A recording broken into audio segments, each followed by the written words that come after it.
I gotta move over there? Yeah. No, I'm not moving. Oh, okay. No, it's okay, I'm just gonna stay right here. Do you want the gavel? Do you want the gavel?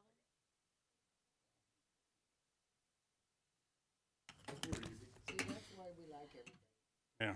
Everybody should come. Okay, gang, here we go. Good evening and welcome to the regular meeting of the Planning Commission of City of Moreno Valley. I now call this meeting to order. Boom. And as of February the 27th, 2025 at 6 o'clock. Roll call, please.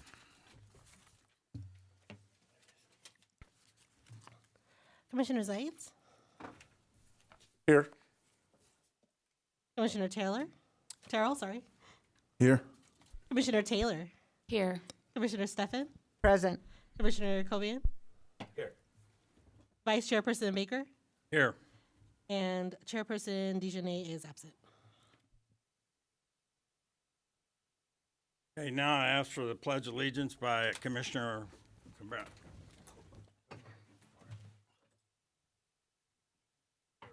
Hand over your heart. The count three. Pledge allegiance to the flag of the United States of America And to the republic for which it stands, one nation, under God, Indivisible, with liberty and justice for all. Thank you. We're now going to move into the approval of the agenda. May I have a motion and second to approve So the agenda? motion. Okay, got a motion by Mr. David I'll second. and by Joanne. All in favor, what are you going to do, a voice vote or see if we got? Okay.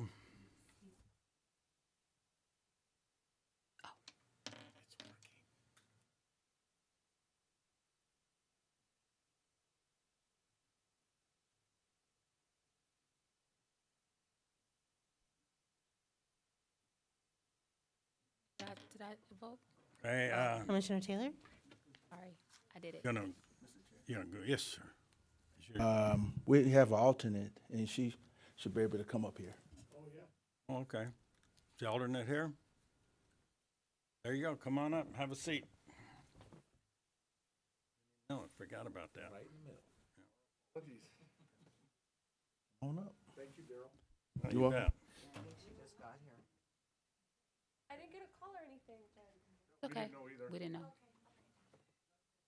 Right here. You're gonna get the hot seat. Yeah. Oh, okay, great. Nope. You get over here in the There nope. you go. Get over here in the We middle. have all our seats. Okay, okay.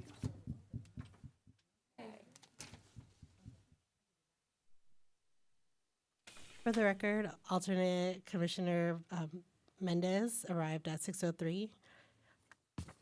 We'll take a verbal A vote. verbal vote for the agenda. Okay. Yes, please. Let's go. Commissioner Zaitz, Yes. Commissioner Terrell, Yes. Commissioner Taylor, Yes. Commissioner Stefan, Yes. Commissioner Cobian, Yes. Commissioner Mendez, Vice Chairperson Baker. Yes. Motion passes. Okay. So that passes 7-0. The next thing, motion carries. This is a public comments procedure. Before we hear public comments this evening, I ask and encourage everyone participating to keep their comments respectful towards others, and I embrace and support the First Amendment right of free speech. Also, any person wishing to speak, whether it's on the agendized or non-agendized item, should fill out a request to speak from available at the door and submit to the secretary prior to the public comment period. During the public comment period, each member of the public will have a maximum of 3 minutes to speak, and the public must direct their comments to the chairperson of the commission. Public comments for items not on the agenda. Now, do we have any public comments that are not on the agenda? We have no comments. None, okay. No speakers, okay. Now, on the consent calendar, The next item on the agenda will be the approval of the consent calendar, and all items listed under the consent calendar are considered to be routine and non-controversial and may be enacted by one motion unless a member of the commission requests that item be removed for separate action. Items withdrawn or report of discussion will be heard before action of the consent calendar. Questions or comments from the public on the consent calendar matter must pertain to the subject under consideration. At this time, would any commissioner like to pull an item from the consent calendar for a separate vote or discussion? If not, do we have any public comments on the consent calendar? No public comments. Okay. The next thing is, do I have a motion a motion and a second to approve the consent calendar as submitted? Okay, I motion to approve the consent calendar. okay, motion Second. okay, very good. We've got a motion and a second. All in favor? You gonna take a vote? Okay. Okay, we'll do a verbal vote. Commissioner Zeitz, Yes. Commissioner Terrell, Yes. Commissioner Taylor, Yes. Commissioner Stefan, Yes. Commissioner Cobian, Yes. Commissioner Mendez, Yes. Vice Chairperson Bacon. Yes. Motion carries. Motion carries 7-0. Okay, the next item is going to be non-public items. Is that right? Let's see, let me hang on here just a minute. Is that right? We're going over. Okay, non-public hearing items. The next item on the agenda will be non-public hearing items. Item number 1, Hiram Oval presentation. May we have the presentation?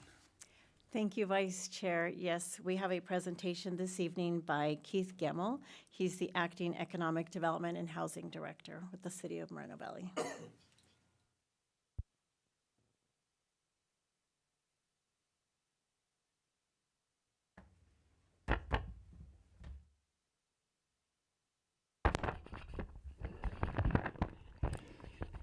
All right. Good evening, everybody. How you doing tonight? My name's Keith Gemmell. I'm the Acting Economic Development and Housing Director. I'm just pulling up my notes here right now. Sorry about that. But it's my pleasure to present with you a little bit more about our Hiram Oval program. This has been a program that's been run by the Economic Development Department for the last several years. And I'm going to highlight a lot of what that program does to help our local businesses and our workforce. So looking here at this first screen, you can see a little bit more about how the Hiram Oval program is structured. It's really the cornerstone of our economic development efforts here in the city to bring the economic vision to life. At its core, it fosters business retention and development, ensuring that existing and new businesses in Moreno Valley have the resources and support they need to thrive. And it also supports not only businesses, but specifically entrepreneurs, small businesses, major employers, and even nonprofits. Really any organization that provides valuable products or services to our community. And really our commitment as a department through Hiram Oval is very simple. We're focused on helping businesses grow and succeed because we believe every business has the potential to create a very positive impact for our community. And we're proud to be a part of that journey through this program.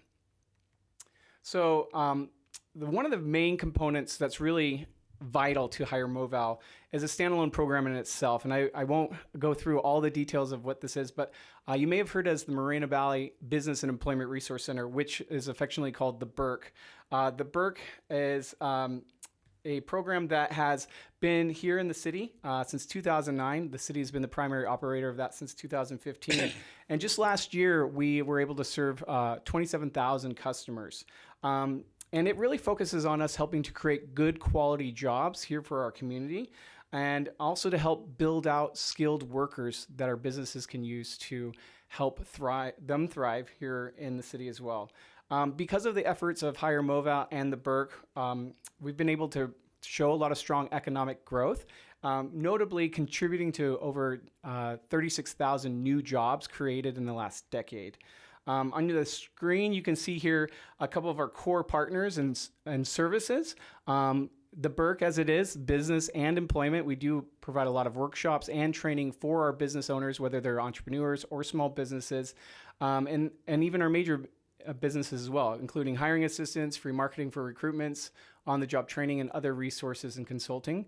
When I say consulting, that could be something like when we work with the Small Business Development Center. You could come in and, if you're a business owner, do a marketing plan with them or a finance plan. For our job seekers, resume writing, interview skills, those are primarily our core workshops. We do workshops for each of these categories at least once a week, sometimes 2 or 3 workshops a week. And we offer certificate training. And for most of our foot traffic customers, it's access to computers, high-speed internet, and even our fax machine is well worn. We actually just had to replace it because the buttons were falling off. It's been used that much lately. So with that being said, our core partners, and they've been there for a long time, is Moreno Valley College, the Riverside County Workforce Development Board, and Cal Baptist University are primary partners over there at the Burke. Now, let me talk a little bit more about how the nexus of the Burke runs into business and workforce development and how that connects through Hire Moval. And as I mentioned on that previous slide here, there are 6 core categories of Hire Moval, and I'm going to jump into those right now. So the first one here is technical assistance. For technical assistance, this is really where we provide those key consulting, those key resources that provide tangible things, such as our Small Business Wednesday workshops that happen at the Burke. These can be in person, online, or hybrid. We also have a Small Business Development Center, or SBDC, consultant who's there every week. If a business can't make it in person to the Burke on a Wednesday, they can also schedule a time remote with that consultant throughout the week, or if they're able to meet that consultant in another city or area of the county where they might be, they can meet them there. We also provide specialized training called BERT, which is our Business and Emergency Resiliency Training. This is a program that happens a few times a year to help businesses be prepared for not only a physical disaster, but maybe a financial or employment disaster, as well as we provide them a number of different trainings for marketing. And really, this is a very popular program of these technical assistance categories of things that bring in thousands of different customers for our business services each year at the Burke. Our Hire Moval incentives. So these are programs that can actually be direct cash rebates, cash incentives straight to the business, or even discounts on certain fees. So as you can see here on the screen, there's our Moreno Valley utility rate discount, business license discount. Both of those are based off of the certain percentage of employees that are Moreno Valley residents. We also have offer free co-op space, for lack of a better term. That's basically if a business needs a space to do a meeting, hiring event, or training for their employees, they're able to utilize the classrooms at the Burke for free. And then what I love in regards to cash incentives are a Hire Grad and Hire a Veteran program. Each of those offer businesses that hire residents who meet certain categories, $1,000 for each of those employees. On the Hire Grad program, that would be any employee that's graduated from a program in the last 24 months. It does not have to be directly related to their job. So let's say it's a beauty salon, but they've hired somebody who has a certificate in welding. Well, while that may not be happening at the beauty salon, they still did finish an accredited program, and so that business is eligible for that. Up to 5 graduates each year. And on our veteran side, it's pretty direct. If they're a veteran of our U.S. military, they can actually get $1,000 for up to 10 employees each year. What I love about the veteran program is we also provide an additional $500 that can go directly to the veteran themselves. So that's a great reward for local businesses hiring our local residents. On the next category here is our recruitment assistance. This is probably one of the most heavily used items that go through the Burke for our businesses. This is where we actually help to promote a large number of jobs. Our online Moval job board is something that was created during the pandemic, where we're actually helping to connect both essential businesses and people who wanted to work. And it's grown into something that is constantly updated. Any given time, we have over 100 active companies with active job listings on there. And what makes this different than other job boards you might find with other agencies is that they rely on the business to go and update that information manually. What we do through the Burke and through our Hire Moval program is we actually provide a phone call. We call the business directly and say, hey, we're just double checking. You have this listing. Is this active? Can we still keep it on the website? So that way when people are looking at it, it gets updated every other week. No job seeker is looking for a job that's more than 2 weeks old on a posting. We send out job alerts via the Burke's constant contact system, which has over 35,000 job seekers in that database. And that also includes people like the Burke that are resource partners that spread out the word across the Inland Empire, host hiring events, as I mentioned earlier, regional job fairs, which we just held our first for 2025 today. We had over 471 job seekers attend that up here at the CRC with 60 different employers. And then we also provide candidate screening if a business needs help with their resume and application reviews for that. So the next category here is business retention, which is really important when we look at how Hire Mobile helps to maintain and grow our businesses. So outside of incentives and free services, we're going to be putting in a little bit more of a human element where we actually do face-to-face business visits between our our business and workforce development division manager and our business liaison, who will physically go to the strip mall, knock on doors, visit with managers and property owners, or even all the way up to our big employers in town where we'll have sit-down meetings and talk to them about their needs, their hiring needs, make sure they're aware of these programs and help them with that. We also work directly with all the chambers of commerce in town, primarily with our Moreno Valley Chamber of Commerce, Hispanic Chamber of Commerce, and also as the Black Chamber of Commerce is regrowing, we're working with them on different initiatives as well. There's one program you may not be aware of, but through Hire Mobile, we also post out business welcome signs. So if there's a new business in town, they have the opportunity to have a sign that says, well, Moreno Valley welcomes 85 degrees, and that's on the street, so people are made more aware of those businesses to help them thrive. And then, of course, we provide a large number of upskill training for their employees. This could be OJT, which is federally funded dollars for programs, or some more training that we offer directly through the Burke and city funds, which is LinkedIn Learning, which we provide for local businesses. And we also have currently 500 licenses for Google Career Certificates, which is a really great accredited program, and that's a scholarship that we received from Google to offer to any employee of a business, a Moreno Valley business.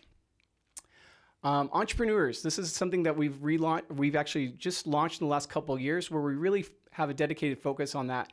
And what most entrepreneurs need outside of our SBDC consulting is financing support. So we do a lot of financing workshops with them, help them with their marketing plans, business planning services. We also partner with a couple of other key agencies in town, or in the region, I should say, for that. Cal Baptist University has a family business center, and then also UC Riverside's entrepreneurship program called EPIC. We have entrepreneur consultants that work with them and provide workshops for those who are looking to do technology-based companies and entrepreneur launches. And again, another key component of this program is our business resources. So these can run the gamut from a print resource, such as our business resource guide. We also do a business spotlight, which is basically a 60-second commercial that our media team helps to produce for them. This is the city's award-winning media team. And so if they fill out an application, we can do that program for them as long as they've been a business in operation with an active business license in town for at least a year. We can do that spot for them. And that's a really great program to help highlight them. We also do business expansion support. So like I mentioned, we go out and do business visits, but we also have that opportunity to have our business concierge, which is another employee on our team, to help them if they're looking at expanding. We can provide them with vacant sites or vacant properties that are ready to help them grow their business or add a second location. And then we partner with Moreno Valley College, which has the iMake Innovation Center right on campus. For years, while they were getting ready to build that, we used to have the iMake Maker bus come to the Burke twice a week. But now that the center is opened, it's a great place for businesses and entrepreneurs to go and build prototypes and expand some of their skill sets. On our website, you can find a lot of these resources for free at morenovalleybusiness.com. This has everything from business attraction to our business development and retention programs, as well as our workforce and Burke programs on there. As you can see on the screenshot here, there's some things about business attraction. But what I really love is that small business section, which really speaks to the heart of our users of the Hire Mobile program. And there's actually a full roadmap there where they can select and decide, oh, I may need help with hiring or staffing.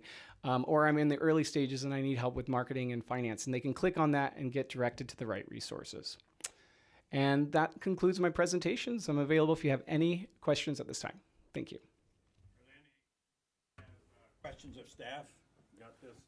Mr. Chair, thank you very much. I wanted to ask you, when it says the on-job training, now, how does that work, and who's involved in training a resident? So how does it work in general? Yeah, so on-the-job training is a very specific type of training program that we do in partnership with Riverside County's Housing and Workforce Solutions Department, which is basically the arm for the workforce board for the county. They have a dedicated fund that they get through federal dollars that can be used for a business to help pay up to 50% of their new employees for the first few months that they're employed at that business. And so we work with connecting them with the liaison at that department. And the only trick with that is that the paperwork has to be done in tandem with the recruitment. But that's the official OJT type of funded program. But there's a couple other programs that we can do to provide on-the-job training with other resource partners that we can connect them with. It just kind of depends on what they're looking for, whether it's apprenticeship programs, if they want to do existing programs with like our online training, like LinkedIn Learning or career certificates, those can be used as well. Well, if I'm a resident, how would I go about? I'm a resident, but Yes. what if it's a resident out there that says, "Hey, I want on-job training"? How would that work for that? Would they come to the Burke and they say, "I want to be on on-job training," or what? How does that person get started? So specifically with OJT or on-the-job training, we would have to work with the business owner or business manager to run that program specifically, because that is a business incentive program to help basically reimburse the business for bringing on new employees. If a resident wants to come in and receive specialized training, we can connect them with a couple different services. That's more on our workforce services side, so I didn't get into those details, but we have at the center, we have career coaches that can actually work with them to either get them enrolled in free paid training at an accredited school, depending on their income eligibility, or again, they can use some of these online trainings or get linked up with one of our college partners for other training programs. And also, so does our residents get first priority as far as the on-job training if they want to? Is how does it the prioritizing? Yeah, that's a great question. So as the Moreno Valley Business and Employment Resource Center is a comprehensive America's Job Center. So we are primarily focused on our Moreno Valley residents and businesses. Our businesses Moreno Valley businesses are the only ones that get served directly from that program in regards to hiring events and other things like that. But all of our other programs are open to any business that comes in. In regards to residents, we do give them first priority on certain programs like LinkedIn Learning or our career certificate programs. But the only other people that actually get a true front of the line pass are our military veterans. And that's something that comes as an America's Job Center status. Let me see, one other question. Okay, so when a business, say a widget factory comes into town, and so do they go to the Burke and says, and when we, in our condition of approval, we say we encourage them. So how does that work from us approving conditions of approval that says we encourage? How does that work from that point that, say, that widget company comes in and in that, how does that work as far as getting them to encourage them to hire or qualified residents to basically force first source? So if I'm understanding your question correctly, is it asking how do we ensure a business hires residents first? Yes. Yeah. How does that? I mean, on paper, we approve things up here at the dais when it comes to condition of approval, and it says we encourage. It's written on there. So how does that practically works when that happens? Correct. Great question. So really what sets in motion for that is the Hire MoVal incentives, where we're able to give them all of this support that I discussed as they hire Moreno Valley residents that get either a cash incentive, rebate on their electric utilities, business license fees, and then free access for various services at the Burke. In regards to how that process works, this is where our business concierge starts from the very beginning. Once we know that they've been approved in title, as we work with the community development department, we then reach out to them, introduce them to these services, and actually set up one-on-one meetings with these business owners, sometimes before they've even broken ground, to say, hey, just so you know, these are some of the workforce and Hire MoVal incentives you can have. And then as they get closer, within a few months of that opening and they're ready to start hiring and recruiting, that's when it kicks in full force, and we remind them of these services, and we actually link them up, and we'll send out emails as our job alerts. We'll set up hiring events. Let's say their store is not fully built or doesn't have a certificate of occupancy yet, then they'll utilize the Burke for either hiring or onboarding, which just in the last couple of years, some good examples of that would be the Sprouts store. They actually, they needed to hire employees, so they did some recruitment events for us at the Burke, and then they did their employee training there before the store was officially ready. Same with Raising Cane's, and actually Raising Cane's liked it so much they were able to bring in a lot of different training for that, and Sprouts continues to use it for their staff training as well to this day.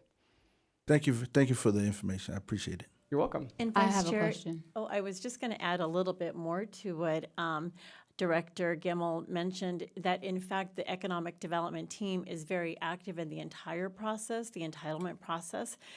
They're with the planning staff and other departments and divisions as projects are coming through. They're at the table really with us. They're reviewing the projects and continuously encouraging the businesses to use the services here. Thank you. Thank you. Very good job. Do you have any other commissioners have any other questions? Me, absolutely. So Commissioner Taylor. this comes up all the time about the unions and the workforce.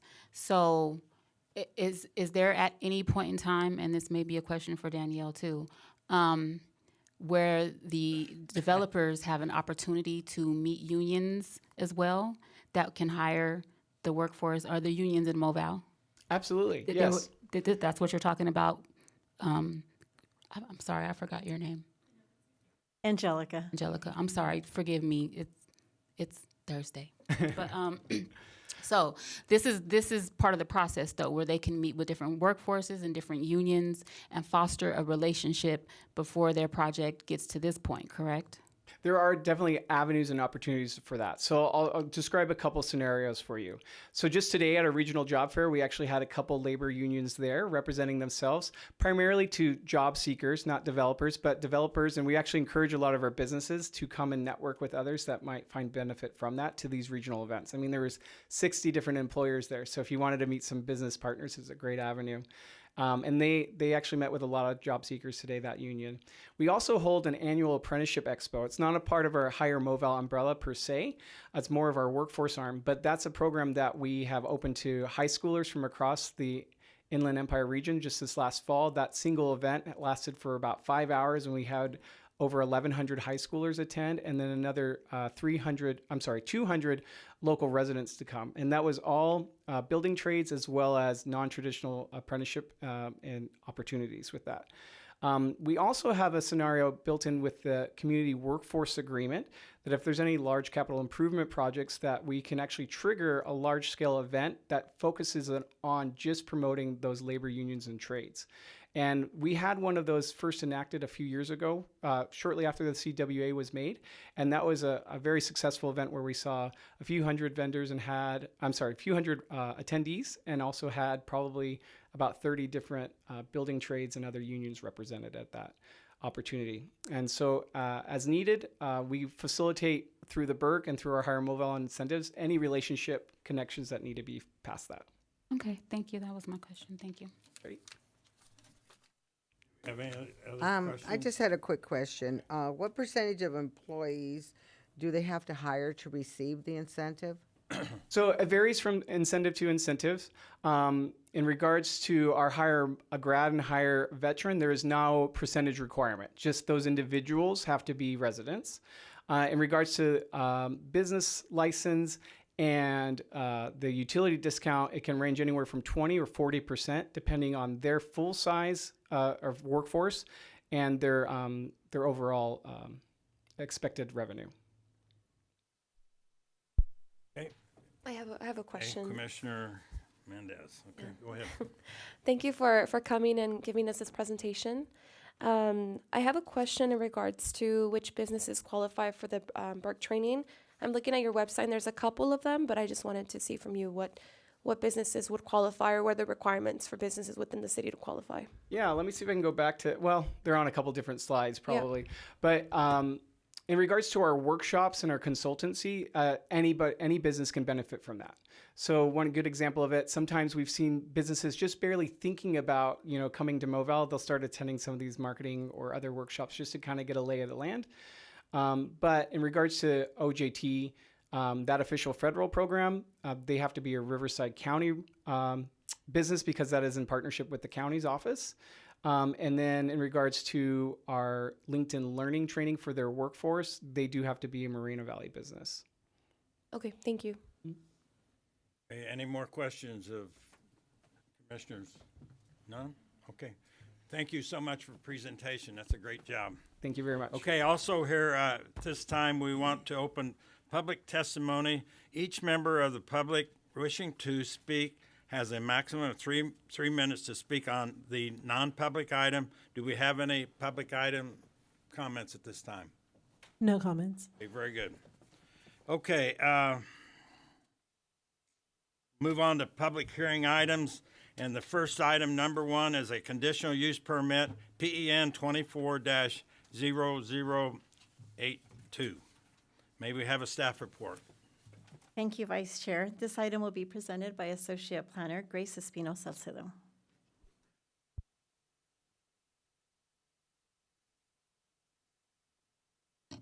Thank you, Vice Chair and members of the Commission. Grace Espino Salcedo, Associate Planner. The project before you this evening is a request to consider a conditional use permit to allow for the sale of beer, wine, and distilled spirits for off-site consumption within an existing convenience store. The proposed project is located at 15980 Paris Boulevard at the northeast corner of Paris Boulevard and Iris Avenue. The site is located in the Community Commercial Zoning District, which allows for alcohol sales in conjunction with a convenience store located within 300 feet from a residential use, subject to the granting of a conditional use permit. Surrounding land uses include commercial uses to the north, south, west, and east. There's also an established single-family residential development within 300 feet northeast of the project site.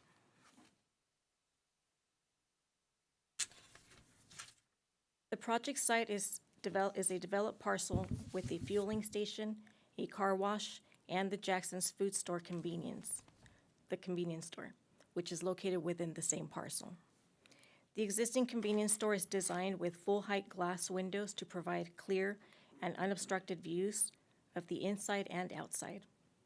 The project site is equipped with indoor and outdoor lighting to provide a safe environment for customers and employees and to discourage loitering. The existing landscape includes turf, shrubs, street trees, palm trees, and other landscape treatments around the perimeter of the project site that meet the municipal code requirements.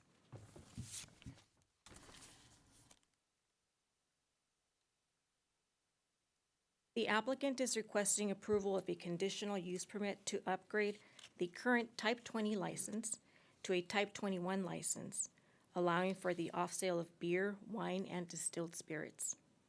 The Type 20 alcohol license will be surrendered upon issuance of the Type 21 alcohol license. Jackson's Food Store operates daily from 5 a.m. to 11 p.m. Beer, wine, and packaged ready-to-drink mixed drinks will be stored and displayed in the existing walk-in cooler located to the right and rear of the building. Distilled spirit bottles will only be displayed in a locked glass cabinet behind the cashier station and out of the reach of customers. Alcohol consumption is not permitted on the premises.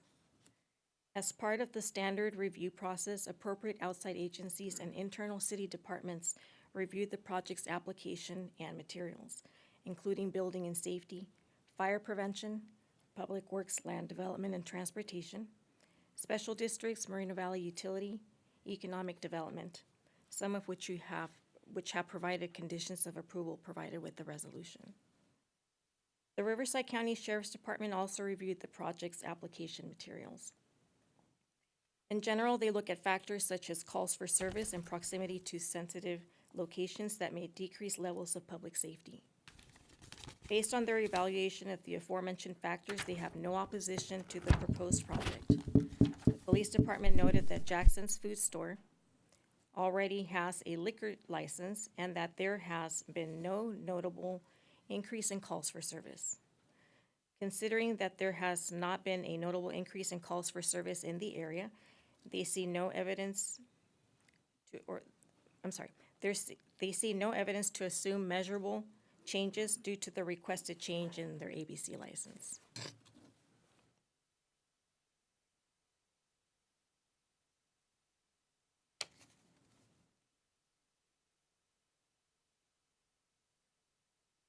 Just before tonight's hearing, staff received a public comment letter, which you should have received with a cover memo. The proposed project complies with section 9.02.060, conditional use permits and all applicable development standards of the zoning code. With the recommended conditions of approval, staff recommends that the Planning Commission adopt resolution number 2025-02, determining that conditional use permit Pen 24-0082 is categorically exempt from the provisions of the California Environmental Quality Act, CEQA, and CEQA guidelines as a Class 1 exemption, existing facilities in accordance with CEQA guidelines section 15301, and approving conditional use permit Pen 24-0082, subject to the attached conditions of approval included as Exhibit A of Resolution 2025-02 and as shown on the approved plans. This concludes staff presentation. I'm available to answer any questions, and the applicant is also here tonight, available for any questions. Thank you. Thank you very much, Grace. Do any commissioners have questions of staff at this time? Yes, I do. Could you explain the difference between a 20 and a 21 license? That way the general public knows, instead of just numbers, they actually know what they're going for at this point and what they had before? Absolutely. The Type 20 license, which is the license that the applicant currently has, allows them to sell beer and wine. The Type 20 license allows them to sell beer and wine or prepackaged alcohol, including distilled spirits and liquor.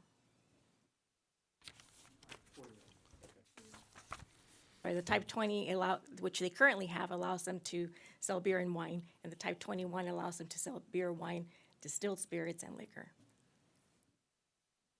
Thank you. Any other comments from commissioners? Question by Commissioner Terrell. Yes, my question is, how many for that census area, track area, has a 21 license? For the census tract in question, there are currently 2 active Type 20 licenses and 3 Type 21s. And is the one in the area, is the one nearby this establishment is a 21 already? Yes, there is. There's one in the adjacent shopping center, so they are 2 separate parcels. 2, sir, okay. And also, have there been any current or past zoning code enforcement cases associated with the business? No, there have not. None related to the request for the CUP. Yeah, just for the business, not just whoever was there first or whatever.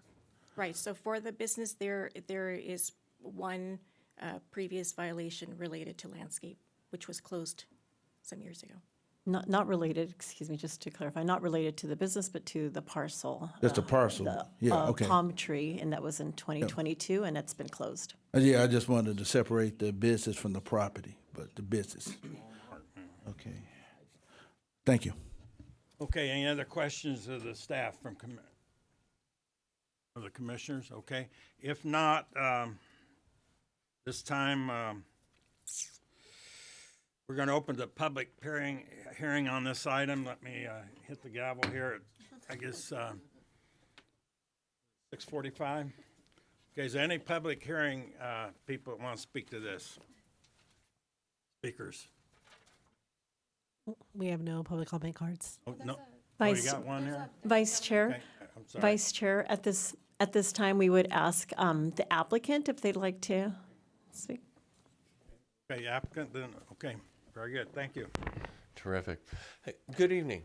My name is Steve Rawlings. I am a consultant to Jackson's Food Stores. I assist them with permits and licenses to sell alcohol in all of their stores here in the state of California. I would like to start off my comments by saying that we certainly concur with the staff's recommendation, and we do agree to all of the draft conditions of approval as presented to you this evening. I'd like to add a couple of points about the business and the proposed operations. Many people are not familiar with who Jackson's is. Jackson's is a rather large gas station convenience store operator based in Idaho.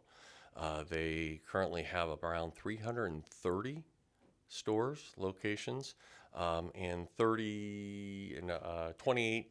29 are here in the state of California. If you drove through Idaho or Montana, you're going to see a lot of Jackson's stores, but they operate in 7 different states, Oregon, Washington, as well as California and Arizona. I mention that because it's a large corporation with a lot of policies and procedures, and they are committed to being in the convenience store business. We're certainly not interested in becoming any kind of liquor store by any stretch of the imagination.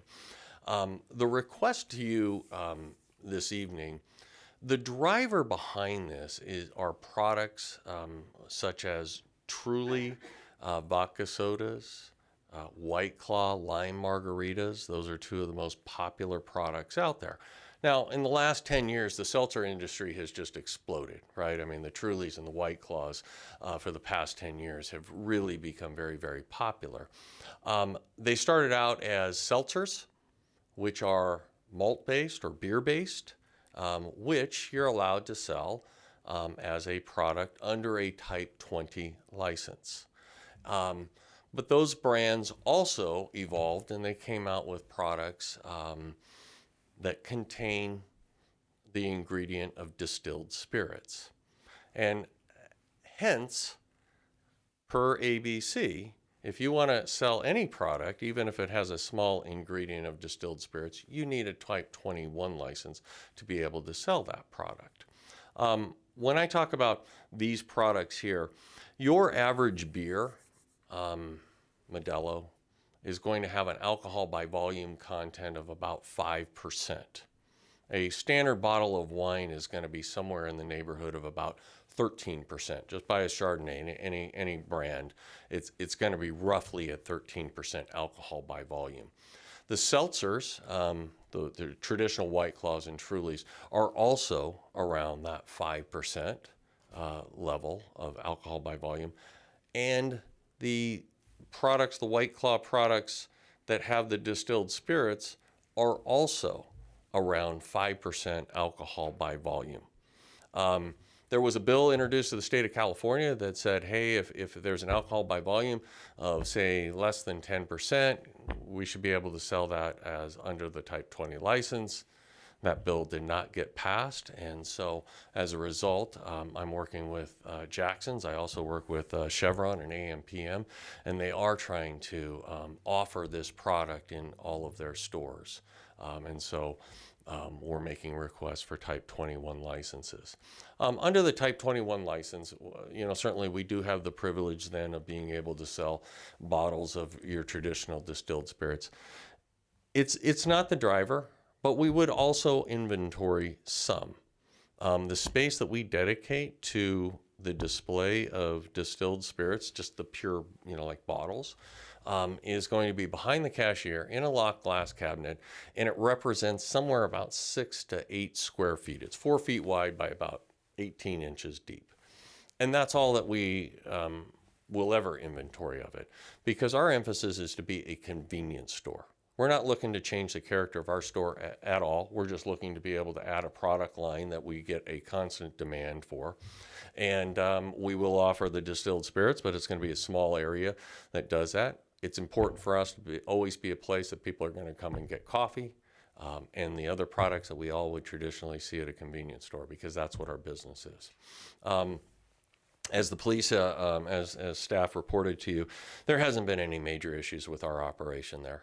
Jackson's actually took over the store in the 22. Yeah, I think they bought that store in 2022. This particular location, I think, has been there for many years. I had a note here. It's been there since 1991, and it has always sold beer and wine at that particular location. There's a lot of training that goes in with our employees. Jackson's is very proud of the fact that they have a great employee retention, and they emphasize being a good workplace. They emphasize being a very safe workplace, and they also emphasize being a very safe place for its customers to go. One thing that they have learned over the years is if people feel a little bit uncomfortable there, they're not going to keep coming back. The property is well lit. I believe that Jackson's actually owns this particular piece of property, and they take great pride in maintaining a high quality facility. So with that, I'm available for any questions that anybody may have. Do you have any commissioners that have questions of the applicant this time? I have a question, sir. How does this benefit our community? I would say this, that's an excellent question. And I would say this, that businesses do want to be able to satisfy, what customers are asking for. And providing businesses the flexibility to carry inventory items and operate, I do believe is long-term good for the business community to be able to have the flexibility to run a business that is meeting, the wants of the customers. I also wanted to mention too that this 21 replaces the 20 that is there. The 20 is going to be canceled and it's not going to be around, so we're not adding a license into this particular area. It just gives us the ability to add a product to our operation.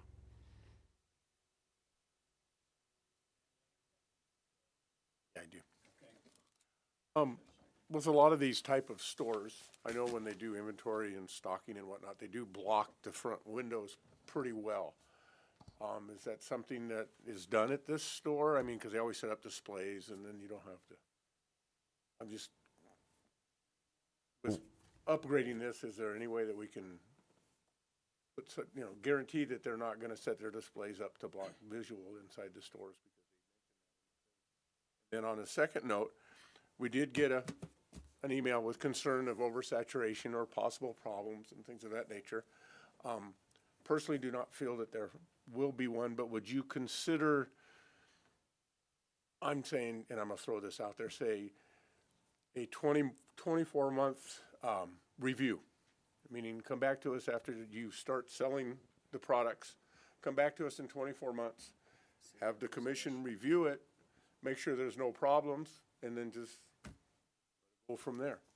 Would that be something that you would consider, and that might relieve some of the tensions of people thinking there's going to be problems there, and that gives them their chance to speak, or if there is a problem, then it can come back to us quickly? Certainly. Let me go to the first question, which was the blocking the window.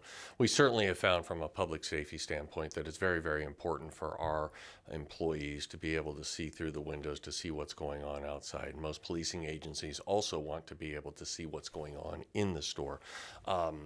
We're amenable to conditions of approval that we've agreed to before that say that I think that it's the like 25% of your window area, that's all that could possibly be, quote, blocked with signs.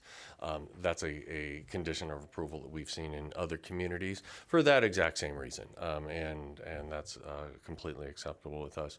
In terms of the reviews, A couple of things on that. The answer is, are we subject to reviews at other communities?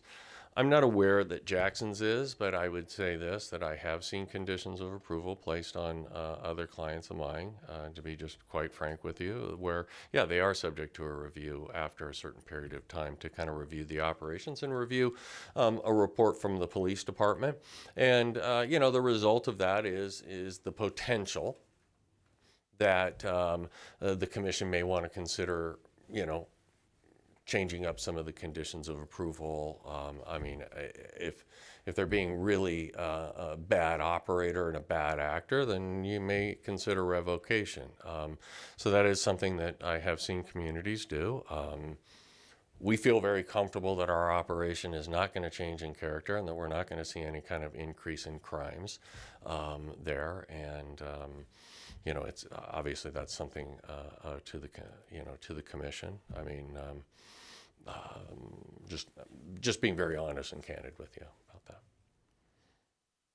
So you wouldn't be opposed to having that review put on? Well, I mean, of course, nobody ever wants to potentially have a thing, but I mean, if it's going to make the commission feel comfortable, we're not afraid of reviews. Okay. Put it that way. I mean, and to a degree, we are under constant review. You know, if there's violations that we have done, ABC has the authority to pull licenses, and they can pull it for a lot of reasons. If there's derelict activities going on and outside your place and you're not doing anything to stop it, if you got a lot of sales to minors and serving people that are intoxicated, they can come in, just pull the license, say, hey, sorry, Charlie. So, I mean, you know, we're always subject to a review about being a very good steward of the privilege of selling alcohol. I believe you're absolutely right that at any time, any business is subject to getting their license pulled if they're, or revoked, the CPU, because of any kind of activity that's going on. Any business is up for that. So that's all I wanted to say. It's not just you per se.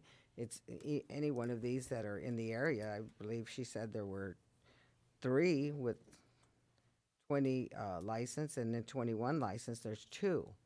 And that letter we did get, that was in opposition to having another one, seems to be having trouble with the other ones, not necessarily yours. I just wanted to clarify that. So I'm sure that at any time, if there is an issue, I mean, I don't know if we could even mandate that on your business compared to everybody else's. That would be something that would have to be discussed. That's all I wanted to say. So I just want to make sure that you knew it really necessarily wasn't your business per se. Because like you said, you're absolutely right. It can be taken away on any business in town for any other reason, whether it be liquor, whether it be just a business that's doing bad business. Yeah, you do have remedies available. The Planning Commission has remedies available when there is exactly what you say. If there are code violations, those could be reported to the Planning Commission, and we can bring back those particular conditions of approval for purposes of modifying them or even revoking the permit altogether. And I do want to point out, Vice Chair, that on page 2 of 4 in the conditions of approval under special conditions, item number 9, there is mention of that because this is a conditional use permit, that the city can revoke the permit if there are issues. And, I think that's a good fail-safe to have there. And the other thing, you have to go before the ABC to get this 21 too, or not? Or have you already done that? We've made an application to ABC, step and you it's a gotta go. process, and these kind of run parallel paths here. Got it. Okay, anyone else have any more questions of the applicant? Okay, Thank you. thank you so much. Okay, and now we're going to move to public comments. Will the clerk call upon each person that has requested to speak on this item? Do you have any? We have no comments. No comments, okay.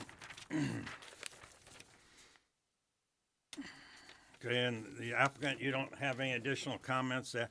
So at this time, if there's no more speakers or there wasn't any for the public testimony, then we'll close the, open the, Bloom, I about hit your finger, didn't I? It's okay. We're gonna close that, what, about 7 o'clock? Okay, sorry about that. Okay, do we have a motion and a second to accept the staff recommendations?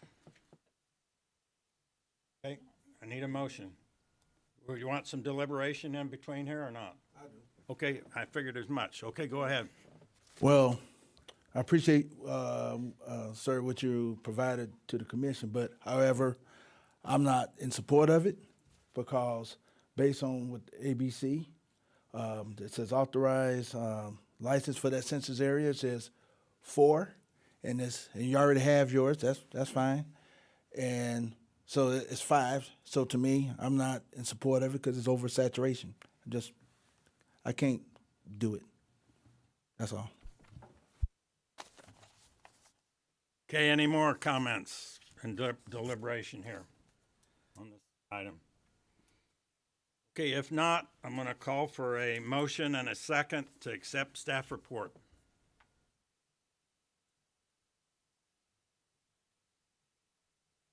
I make a motion to deny the applicant's request.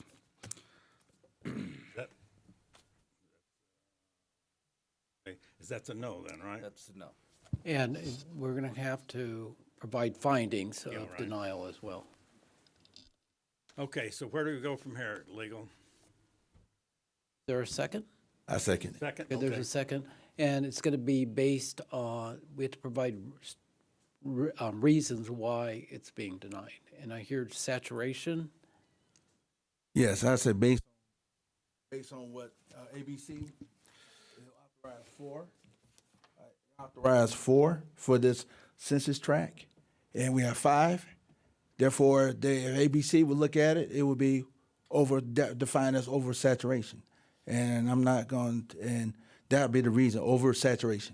And I don't know within the code, but I know there's an established liquor store that's within 50 feet. Not to mention when Jack's Foods bought the Shell station, it's been a convenience store. It's been a beer and wine license for 20 plus years.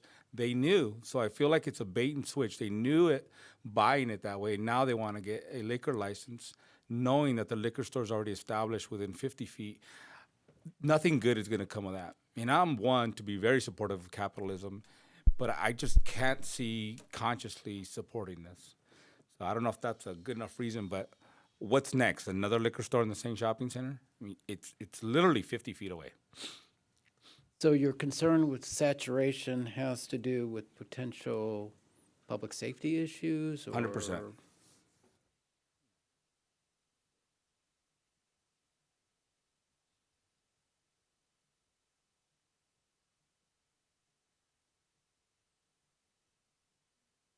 Do you want to comment about the issue with ABC? I would just like to note that when it comes to oversaturation, they do have a separate application that they need to make with ABC called a public necessities license. There are specific findings that they need to make in order to approve the oversaturation as well. So those items are reviewed separately as well for overconcentration requests. But this is a Moreno Valley Planning Commission, then why are we bringing this up against us if our opinion doesn't matter? I'm really, I'm trying to understand here. So I would just like to note as well, the CUP is required because it's within 300 feet of a residential use. So it's not necessarily because of the alcohol license, it's because of the distance separation. So we're reviewing for What that. message are we sending to the Moreno Valley residents that we can open up another liquor store within 50 feet of an existing liquor store? So it's already an existing convenience store with an existing Type 20 license. So what the Correct. request is to upgrade the Yes. license to add. So it's not necessarily adding an additional license on, it's upgrading to another. So there's already alcohol there already. That's Correct, correct. Beer and wine currently. So even if it was denied, it's still alcohol there. Correct. Okay, so basically this item is, have they met all the state and federal requirements for which was in staff report, correct? They met our zoning code requirements. Okay. They also have a separate application in with ABC. So there's liquor there, but just to upgrade the type of liquor that's being sold. That's correct, to add Okay. distilled spirits. I think my colleagues are having an issue with the fact of oversaturation, but there are other businesses, and I'm not going to mention, but are in shopping centers where there's 3 or 4, and they've been able to go in because it's free enterprise and whoever, and I'll just say they're green, and there's a lot of them. And they've been put in the same shopping centers within 50 feet distance, and we've approved them. So this one here, it's not like they're not selling alcohol. They're just upgrading to sell a little more, and it's not even going to be their main. I think Product. what needs to be clear is, like Omar said, what is our role as the Planning Commission? Because from what I understand, that when a developer or a business brings a project before us, our diligent duty, right, is to make sure that they meet all the state and federal requirements that they need to move forward. And then the politics and the feelings go to the city council. So that's, I feel like I speak for myself, when we need to be more informed about what our due diligence is as far as the Planning Commission. And I think that's why staff is having a perplexed look on their faces, because this project, according to staff, meets all the state and federal requirements. Now, if we get into personal feelings and or I'm not saying personal feelings, but like Omar and Daryl said, consciousness about having too much alcohol in our community, and we deny the applicant, do we open ourselves up to liability is my question. Exactly. So we have a conditional use permit that's being proposed here. And in order to approve a conditional use permit, there are required findings that have to be made. And they include, and this is in the municipal code, the proposed project is consistent with the goals, objectives, policies, and programs of the general plan. I would assume that that is true here because it's being brought forward and it meets the zoning. And so our zoning has to be consistent with our general plan. The second finding you have to make is that the proposed project complies with all applicable zoning and other regulations, and I believe that's the case here. The third finding is that the proposed project will not be detrimental to the public health, safety, or welfare, or materially injurious, I can't pronounce that word, to properties or improvements in the vicinity. And the last one is the location, design, and operation. The proposed project will be compatible with existing and planned land uses in the vicinity. So I think it's number 3 that I'm hearing that there are some concerns about, and that's the proposed project will be detrimental to the public health, safety, or welfare. That's what I'm hearing. And in order to justify this finding, we're going to need some further direction on exactly why any one of you believe that there are going to be public safety issues. I just have a quick question to ask real quick on this. They were talking about residents within 300 feet. What is the allowable limit that a resident can be to one of these licensed 21 stores? Or what a liquor license, how close a liquor facility Liquor can be. license can be to the residents. Have it 20. 21, there. yeah. Yeah, like I would feel, I'm sorry, are you still talking? Well, I was just waiting for an answer. Yes, so if the proposed alcohol license request is within 300 feet of a single-family residential zoned property or use, then it requires a CUP. If it was further out from 300 feet, so 301 feet, a CUP would not be required. So a conditional use permit could be basically denied because they are within 300 feet of this establishment, correct? No, it could be denied based off of not meeting one of the findings. Not meeting one of the findings. Correct. Okay, so okay. if you want to. So now that I've gotten that part and I understand what he's saying. So I feel like they've met all the requirements, correct? And all of us planning commissioners up here, you know, we're going to think about Movale in the community first. You know, we ride for Movale. That's just what it is. We're going to ask all those questions. I would feel better denying it if there was a line out the door of people protesting it. But there's nobody here but an email, and that person didn't even show up. Not to saying that what they had to say was not valid, you know, or to take into consideration.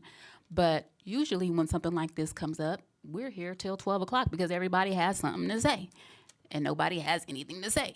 So that, you know, concerns me too. It's like, are we, you know, should we have more backup behind us, you know, to deny the permit if the community members aren't as concerned? Then, you know, but I understand definitely where the concern comes from as far as the alcohol in our neighborhood. So, I mean, I don't know, more deliberation or. What's unique about liquor licenses is that we do have a statewide agency that imposes this additional layer of regulations, and one of which includes public safety issues. That's why these have to go through our police department. Has there been any public safety issues there in that plaza in the last 2 years? I remember in the early 90s, I've been here for quite some time, Fast Strip. I could imagine, you know, Fast Strip. Anybody that's been here long enough knows Fast Quick Trip on Heacock and Sunnymead, yes. And they we never remember. got their liquor license removed. So I don't want to hear that the ABC is going to be watching out for Moreno Valley residents, because it ain't going to happen. And that thing was a mess for Yes. over 10 I plus, agree. maybe 15 years. So the last thing I want to see is now this corner to become another example of a hangout spot because they're selling, you know, more booze than they are at that liquor store. And now you got 2 liquor stores within the same spot. My concern is it's been a beer and wine license for the last 20 years. Now they want to upgrade. Why? They bought it in that way. Why can't they just keep it that way? I consciously, if somebody wants to make a motion to pass it, that's fine. I'll abstain, but I consciously will not vote for this project. And Commissioners, may I just add that, again, that our police department is a part of, our sheriff's department is a part of our development review team. And we did route the plans and the proposal to our sheriff's department, and they have noted that there has not been any notable increase in calls for service in the area, and no reason to assume measurable changes due to the change in ABC license. So we do engage the sheriff's department as well in the review process. Anyone else? Any more comments or deliberation or? Okay, we got a motion on the floor to deny the project with a second. Yep. Call for a vote. So this is a motion to deny? I don't know how that works for sure. And it's based on concerns over public safety associated with saturation of liquor establishments in that area, and the saturation within. Yeah. Got a quick question? Okay, but let's stick to the public safety issue, because we have to articulate these findings for the record in case we get sued. So what are your concerns about oversaturation? Loitering? I thought I heard something that sounded like that. Yes, loitering, vandalism, just loitering is my biggest concern, you know. Has there been any evidence of that? Not yet. Oh, my gosh.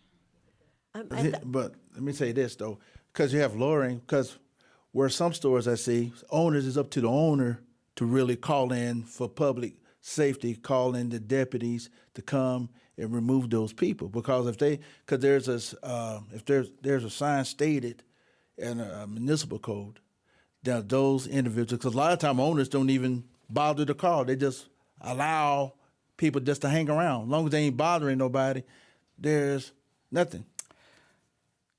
If another commissioner would like to make a motion to approve, we can also have a counter. I mean, we're gonna be here all night, so somebody. And Vice Chair, I wanted to, I was going to say that before we Yeah. continued the deliberation or the consideration of this motion, if there were other questions, and I saw that Commissioner Mendez had. On ahead. Yeah, so I just, so I understand completely that this is something that already exists. They just want to expand their liquor license essentially. Why is a 20 license not enough? Is there a specific reason aside from the bill that the applicant brought up? Is there anything else as to why they want to upgrade to a 21 license? This is a question for the applicant. We'd like to invite the Sure. applicant back up. Maybe this will help. Well, he already said. 'Cause it's Right, I mean- Truly's. Hi, good evening again. Yeah, the primary driver for this is a product line that is these seltzers that contain distilled spirits. And ABC won't allow us to sell those, even though the alcohol by volume is very similar to the products that we're already selling. They require us to have a Type 21 license. And so that's the main driver. And as I mentioned, we have no intention. We have this in other stores. We've never changed the character of our store. We're always a convenience store. We haven't had any public safety issues there. And I'll make a comment about census tracts and overconcentration. Most of the time that I'm working for a client on an alcohol-related use permit, we are in an overconcentrated census tract. And the reason for that is because of zoning. All communities, good zoning is you concentrate your commercial properties along certain corners or certain corridors. And then there's other areas that's all residential. There's a census tract that covers every square inch of Moreno Valley and every square inch of the state of California. You're in a census tract. There are going to be census tracts here in Moreno Valley that are authorized to have like 5 alcohol licenses, but there's 0. And why is that? Because there's no commercially zoned properties there. Then you get into an area here. The city has designated commercially zoned properties, and that's where your grocery stores, your pharmacies, your gas stations, your restaurants, et cetera, are all going to locate there. So when the concentration levels, of course it's going to be concentrated because that's the only place that you can have operate this particular business. I can't go into a residential neighborhood and build a gas station or even have a grocery store. So it's a situation that it doesn't, in my opinion, does not necessarily mean it's overconcentrated, because you have to look at a community as a whole and a shopping area as a whole too. People that come to our store are not from this census tract. We have people that are coming to our store that live in lots of other census tracts around the area there, and their option is to come into this census tract that has all the commercial zone properties. So, Again, I just like to emphasize we're not trying to change the nature of our business, and we actively police the outside of our building. We haven't had loitering, and I'm of the opinion it would not add to any of those things.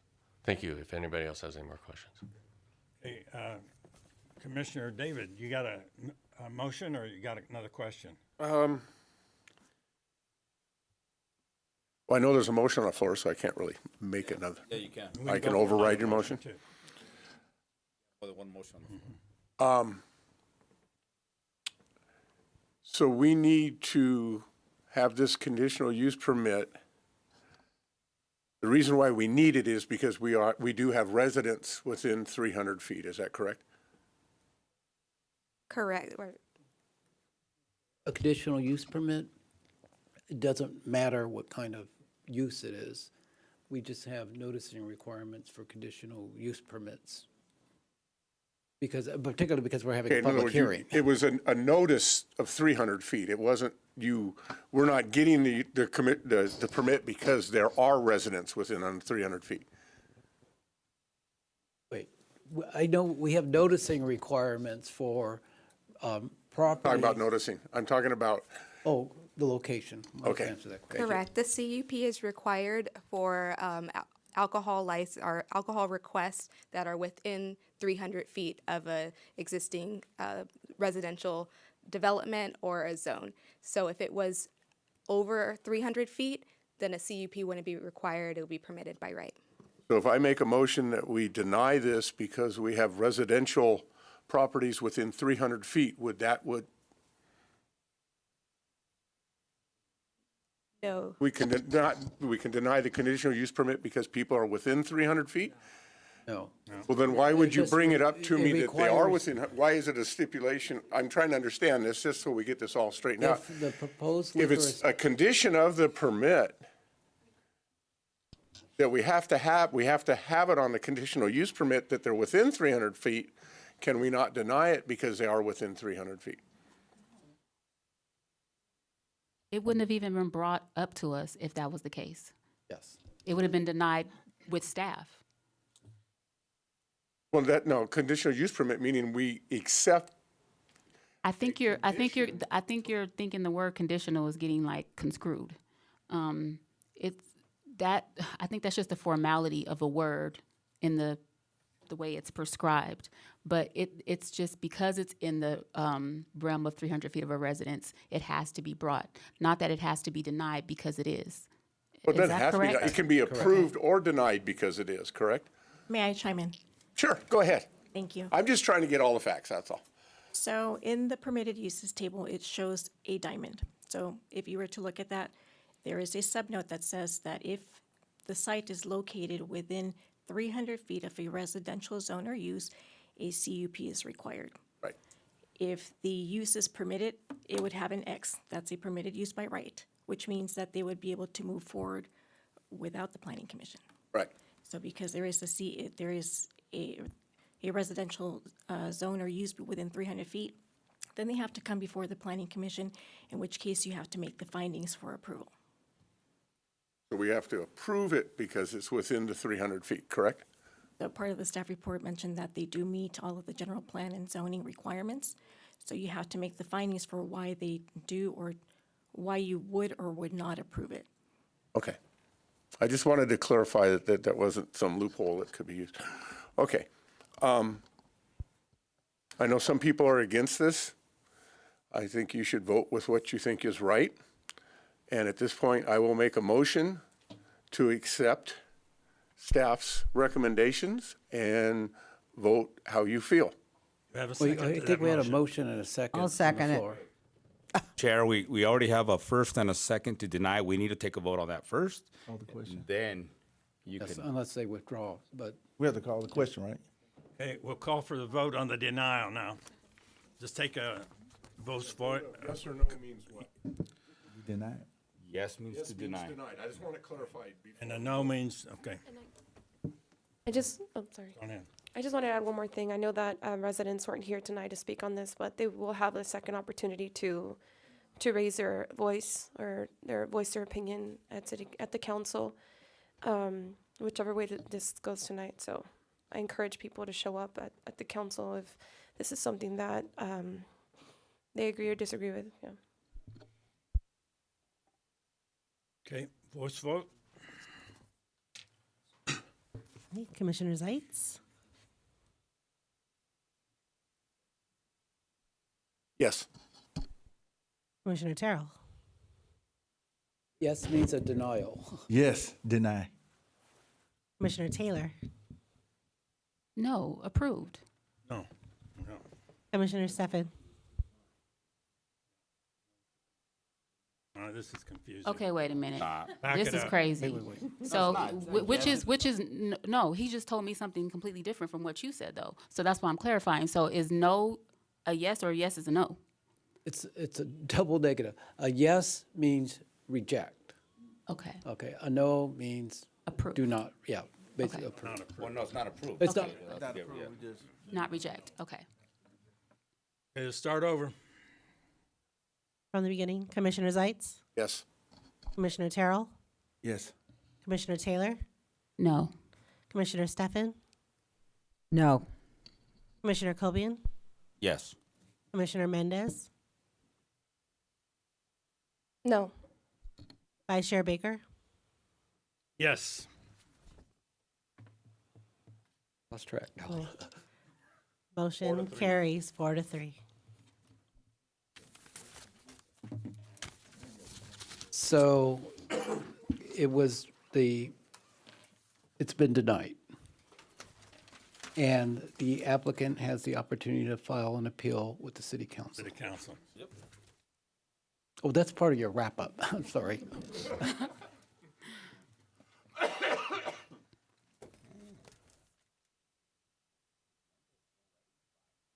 Oh, man, you really. I just, my thing is, you know, if this goes through, then the community.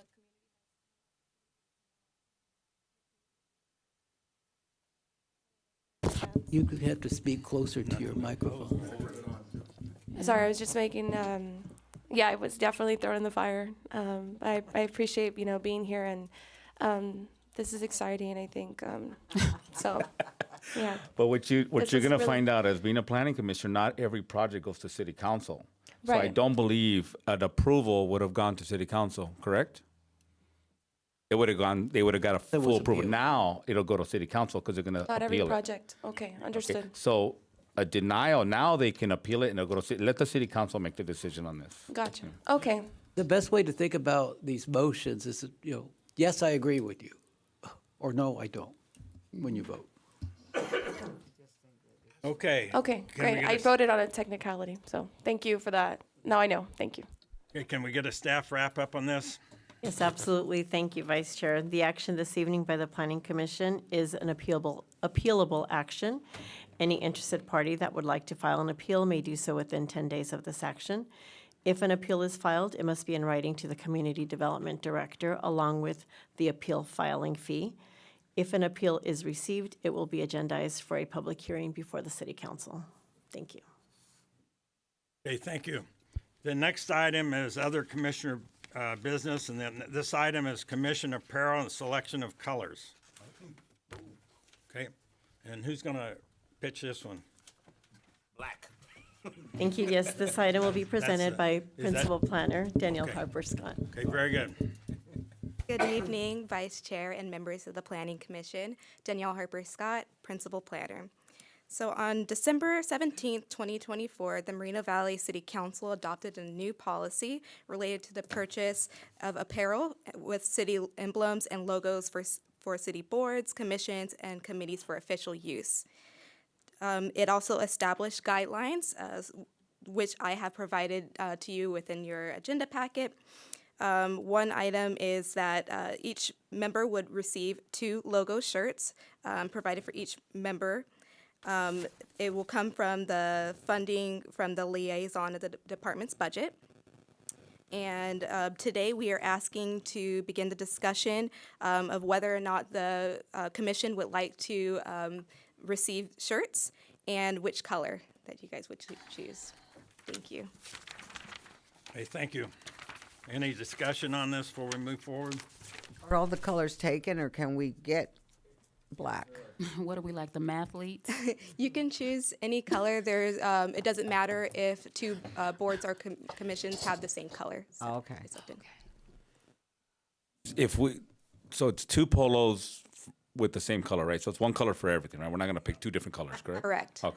That way we all match.